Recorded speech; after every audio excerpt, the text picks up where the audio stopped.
I'm sure if you're a real horror fan, you've heard of the 1922 movie Nosferatu. It was one of the first real horror movies made in Germany just after World War I. It had a large influence on vampire lore because it made them vulnerable to the sun. Before, vampires were often weakened by sunlight, but exposure would not kill them. The plot is based on the novel Dracula, but it takes a lot of liberties because the filmmakers didn't have a license to make the film. It's about a clerk named Thomas Hutter who goes to Orlok's, the vampire, or Nosferatu, castle, and, blind as he is to the fact that Orlok's obviously a vampire even though he just read a book about it. Hutter sells a house to Orlok, who then travels to the city of Wisburg to go on a killing spree. He dies when he is feeding on the blood of a pretty woman. Distracted as he is, he doesn't notice the rising sun and vanishes in a cloud of smoke. The movie is known for its haunting atmosphere, and Orlok's presence is always frightening even if you can only see his shadow. Some of the shots are colored, but only scarcely. If all of this sounds familiar, you also know that the movie was banned for copyright reasons, causing the company that made it, Prana Films, to go bankrupt. But just paying the sum of money to Stoker's widow, who, by the way, also dated Oscar Wilde. History is weird, right? Wasn't enough. No, every single copy of the film had to be destroyed. Stoker's widow had little to gain from suing the film. She only needed the money because she was in financial trouble and she didn't even see the film. There was no real reason for her or the court to banish the film from existence. But apparently it was not gone forever. So why can you still watch the film on YouTube? Well, in the late 20s, it became clear that some cinemas that had kept copies of the film in secret and started showing it again, because by this time, the court apparently no longer cared.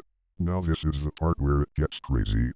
Last week, I was on Universal Monster Army Com, a forum for old horror movies. It's the kind of forum where you discuss obscure interests or trade rare collector's items, the kind of place that's silently active in some corner of the internet without the general public knowing or caring. It was in the silent movie sub-forum where a topic got posted once a month or so.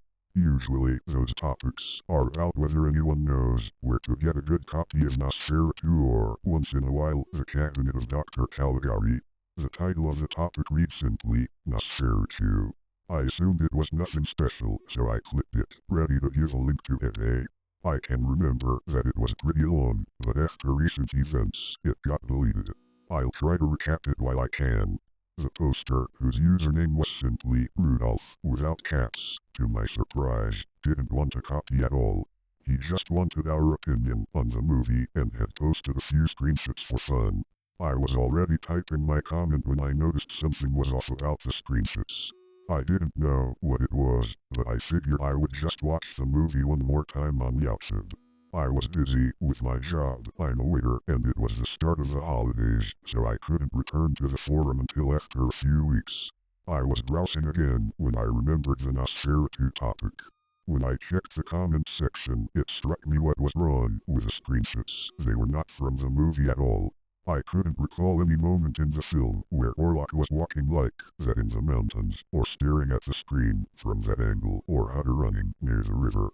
The other commenters had noticed as well and called Rudolph out on it. There was a response from him saying that these were definitely in the movie and that their summary of it wasn't correct. I was intrigued, but not interested enough to keep reading, so I moved on to another topic. A few days later, I was browsing again in the music sub-forum when I saw that Rudolph had posted a reply.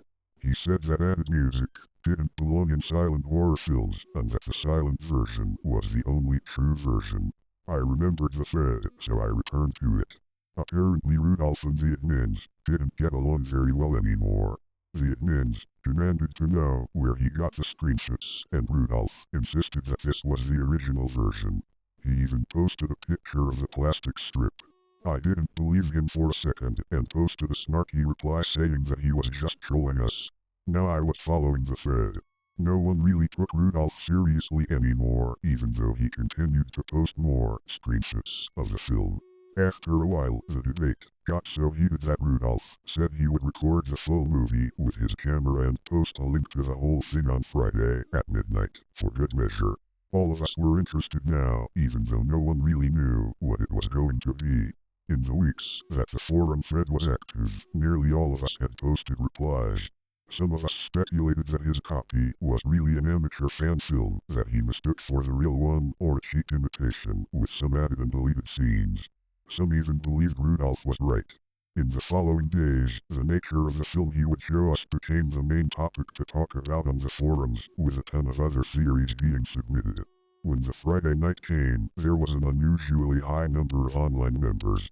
After about 10 minutes of waiting and watching the other members complain, he finally posted a link to me upload, which I clicked. I downloaded the file and opened it with Media Player. I don't remember the entire movie, but what I do remember still haunts me in my dreams to this day. The first thing that hit me was that I was seeing the film being projected, so this really was a plastic strip.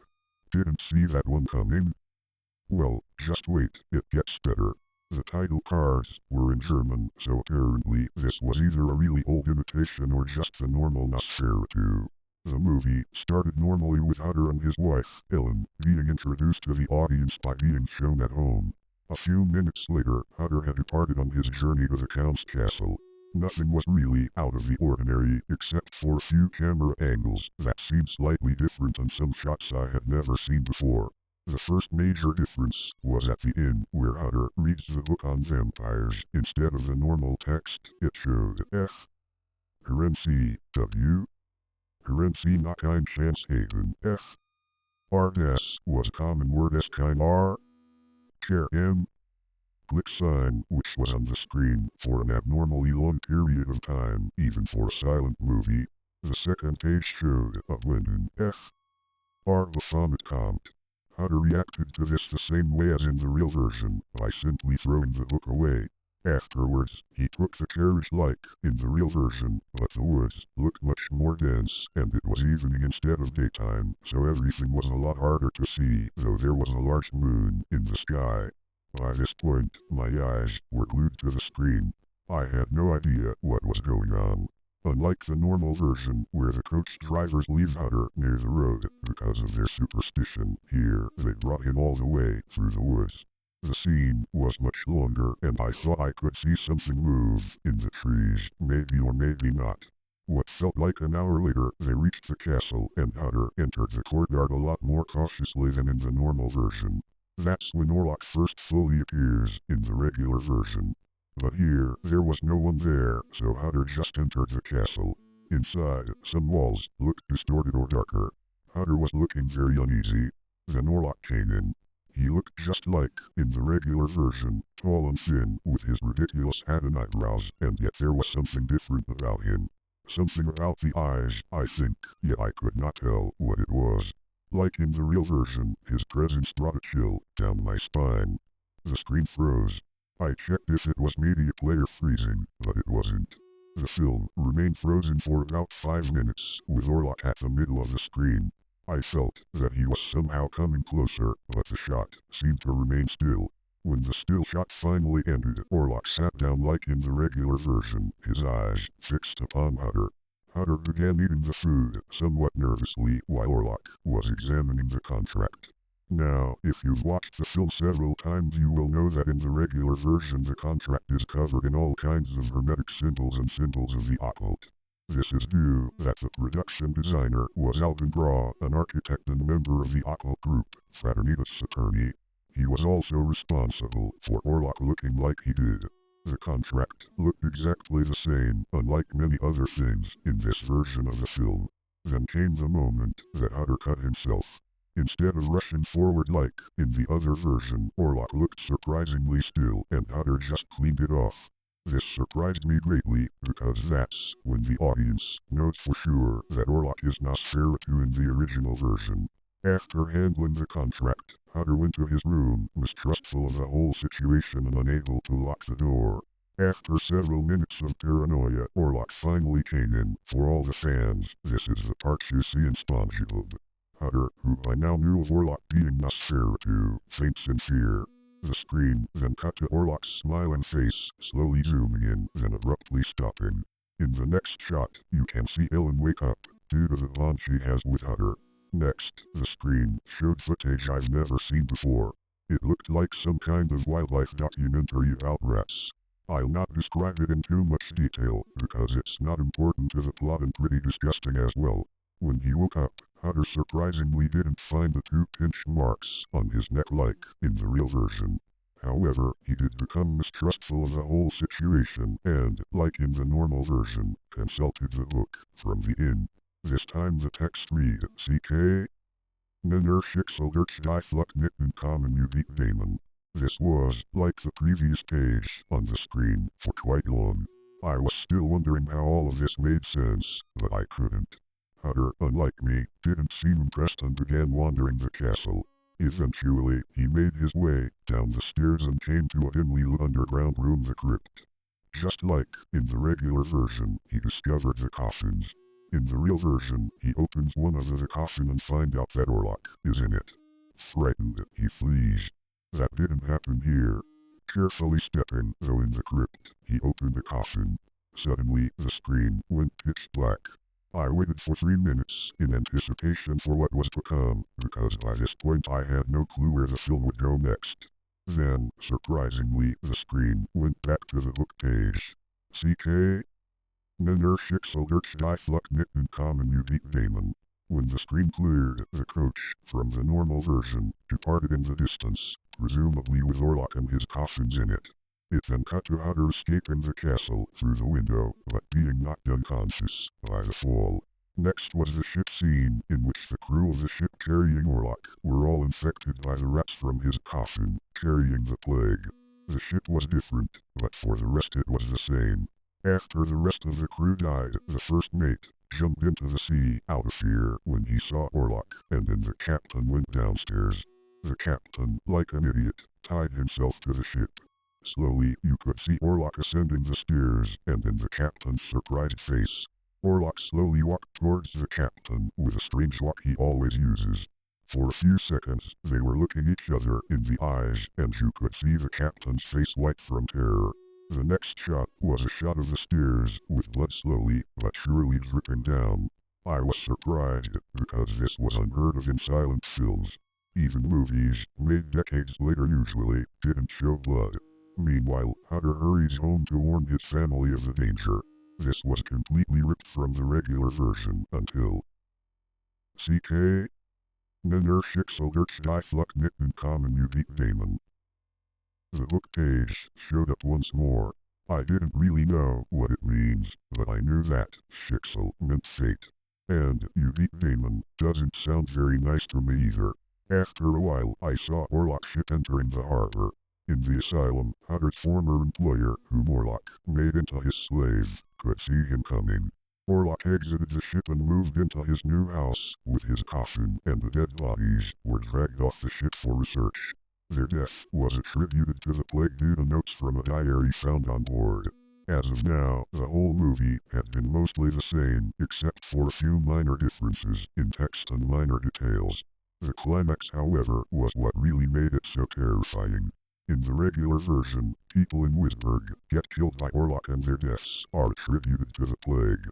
Knock also escapes, but is quickly recaptured, and Ellen sacrifices herself to kill Orlok after reading the book from the inn. Hunter comes back, with Professor Ulwer, basically Van Helsing, to save her, but it's too late. That's it, you can see his ruined castle a few shots later to symbolize his death. This ending was radically different. For one, the night scenes, all of them in this version, were really filmed at night, and the streetlights, as you see in a minor scene, are unlit, because people are too scared to go outside, contrary to some of the regular version. This made everything very hard to see, except some of the scenes inside, which were lit by lamps. First, you can see the man that announces that everyone must stay inside due to the plague, like in the other version.